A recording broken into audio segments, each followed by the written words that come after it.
Good morning and welcome to Rainsong Farm and Vineyard. Something I've been trying to do in 2025 and a little bit before that is make sure that I cut down on any kind of food waste. And one way to do that is to dehydrate your food. I have some bananas here along with some apples that we picked up.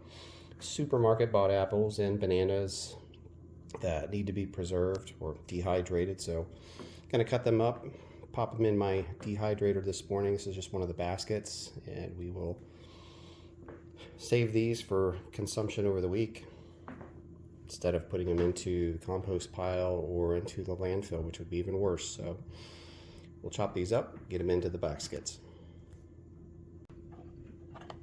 So all these went a little bit past where I wanted them, a little bit overripe. So I do want to just chop them up thin slices, about less than 1/4 inch, might even be closer to an eighth of an inch. You can make them even a little bit bigger if you cut sideways, if you like the bigger chunks, but I'll just chop these up, get them into the dehydrator. I got one banana done, so I'll get the rest of the bananas done. I'll move on to the apples. So I have the bananas done. Was able to save not quite all the banana. This is from 3 bananas, so you can see I might have gotten 1.5 bananas out of it that were still good, but that's better than throwing the entire banana away. These are going to be super sweet from all the dehydration effort and sitting for so long. So I'll just move them into the dehydrator, and as soon as I get the apples done, I will put the lid on and get these going.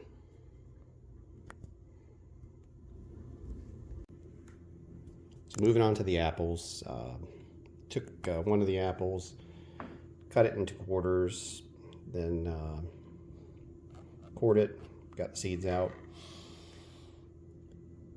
Trying to cut these into thin slices as uniform as I can. I think that's kind of the trick from doing this before, is you get them as uniform as possible. They all finish at the same size or the same time.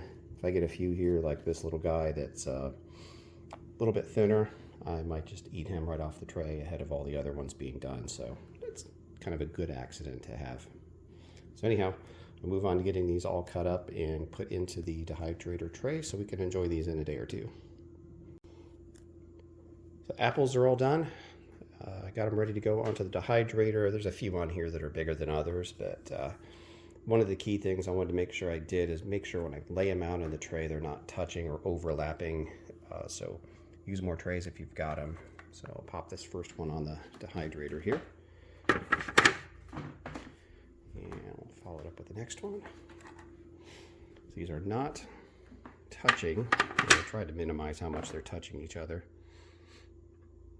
And we will get the lid on there now too. And that